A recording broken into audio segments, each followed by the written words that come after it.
विपरीत कर्म और कर्म का फल। बुद्ध की शिक्षाओं में कर्म का सिद्धांत एक केंद्रीय भूमिका निभाता है। कर्म का सिद्धांत कहता है कि हर व्यक्ति के अच्छे और बुरे कर्म का परिणाम उसे एक न एक दिन भुगतना पड़ता है। ये कहानी हमें यही सिखाती है कि जीवन में जो हम बीज बोते हैं वही फसल हम काटते हैं। कहानी। एक समय की बात है, एक छोटे से गांव में एक व्यापारी रहता था। वह बहुत चतुर और चालाक था। उसने कई बार धोखा देकर दूसरों से पैसा और वस्तुएं ली थी। वह हर बार लोगों को अपने झूठे वादों और वादों में फंसा कर उनका धन छीन लेता था। एक दिन बुद्ध उस गांव में आए और व्यापारी से मिलने के लिए उसका निमंत्रण स्वीकार किया। व्यापारी ने सोचा, ये तो एक साधु है, इसके पास कोई संपत्ति नहीं होगी, मैं इसे भी धोखा दे सकता हूँ। वह बुद्ध से मिला और उन्हें एक बड़ा उपहार देने की बात की। बुद्ध ने विनम्रता से कहा, व्यापारी जी, तुम्हारा उपहार तुम दूसरों से जो कुछ छीन कर लाए हो वह मुझे नहीं चाहिए। जो तुम दूसरों से छीनते हो वह तुम्हारे कर्मों का परिणाम है और ये तुम्हारे ही साथ रहेगा।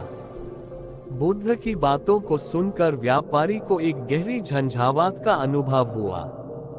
उसने अपनी नकारात्मक कृतियों पर विचार किया और महसूस किया कि उसका धोखाधड़ी वाला जीवन केवल उसके दुख का कारण बन सकता है।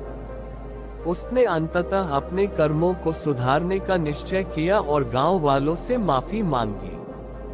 वह अब अपनी हरकतों से पीछे हटने और अच्छे कर्म करने का प्रयास करने लगा। ये कहानी हमें ये सिखाती है कि हर कर्म का फल निश्चित रूप से हमें मिलता है। अच्छे कर्मों से अच्छे परिणाम और बुरे कर्मों से बुरे परिणाम होते हैं। इसलिए हमें अपनी सोच और कार्यों में सद्गुणों को अपनाना चाहिए। अहिंसा और दया की शिक्षाएं बौद्ध धर्म का महत्वपूर्ण हिस्सा हैं। बुद्ध ने हमेशा अपने अनुयायियों को ये सिखाया कि जीवन में अहिंसा का पालन करना चाहिए और दूसरों के प्रति दया का भाव रखना चाहिए। एक बार बुद्ध अपने संघ के साथ एक छोटे से गांव में यात्रा कर रहे थे। वहां एक व्यक्ति ने उन्हें देखा और गुस्से में आकर उन्हें गालियां देना शुरू कर दी। बुद्ध शांत रहे और उन्होंने कुछ नहीं कहा। जब वह व्यक्ति गालियां दे चुका तो बुद्ध ने उसे नर्म स्वर में उत्तर दिया, तुमने जो भी कहा वह तुम्हारा कर्म है। तुम मुझसे जितना गुस्सा निकालोगे उतना ही तुम्हारा ही नुकसान होगा।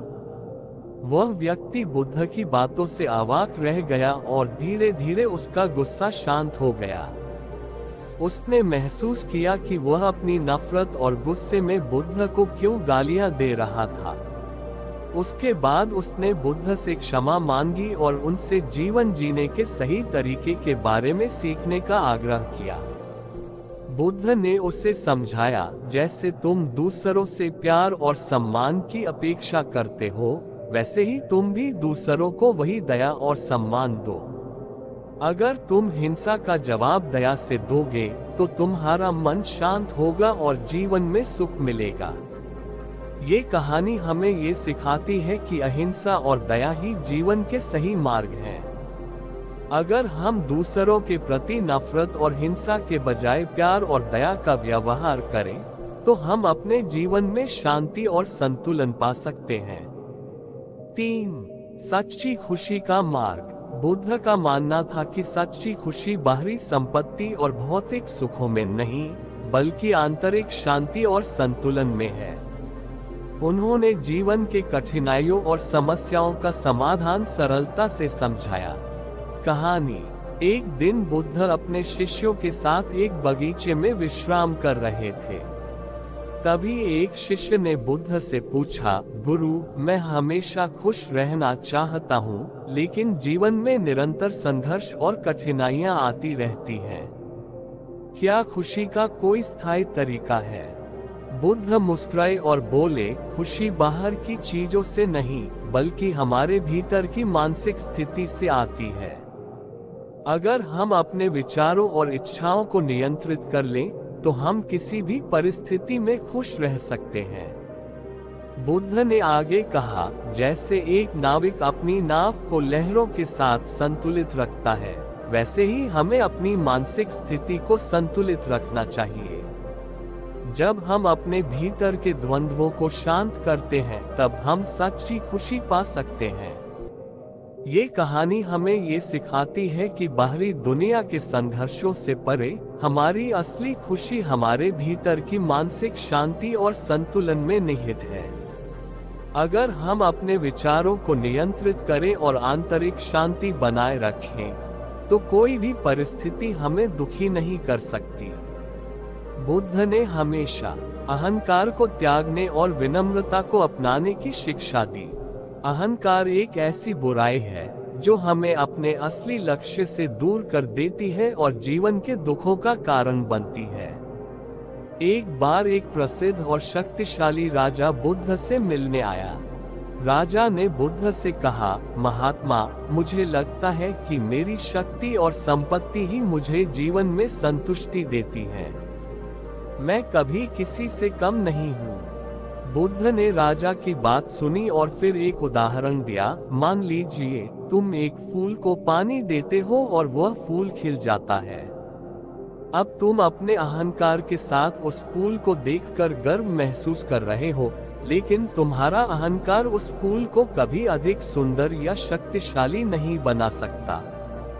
जैसा वह फूल अपने प्राकृतिक रूप में सुंदर था, वैसे ही तुम अपनी विनम्रता और सादगी में अपने असली रूप को पहचानो। राजा ने बुद्ध की बातों को गहरी सोच के साथ सुना और समझा। उसने अहंकार को त्यागने और विनम्रता को अपनाने का प्रण लिया।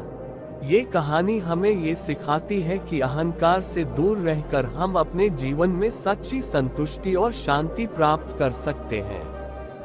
विनम्रता हमें आत्मज्ञान की ओर मार्गदर्शन करती है और जीवन को सरल और सुखमय बनाती है। बुद्ध का मानना था कि शांति और ध्यान के माध्यम से हम अपने आंतरिक द्वंद्वों को समाप्त कर सकते हैं। उन्होंने अपने अनुयायियों को सिखाया कि सही ध्यान और आत्म संयम से हम अपने जीवन में शांति पा सकते हैं। एक दिन एक युवक बुद्ध के पास आया और कहा, गुरु, मैं बहुत चिंतित रहता हूँ। मुझे लगता है कि मेरी जिंदगी में कभी शांति नहीं आ सकती। बुद्ध ने युवक को ध्यान करने के लिए कहा और उसे बताया कि वह अपनी सभी विचारों को एक जगह केंद्रित करे। जब तुम अपनी सोच को शांत करोगे तो तुम पाएंगे कि तुम्हारे भीतर शांति है। युवक ने बुद्ध की सलाह मानी और ध्यान करना शुरू किया। कुछ समय बाद उसने महसूस किया कि वह शांति और संतुलन पा रहा था। वह अब जीवन को सरलता से देख सकता था और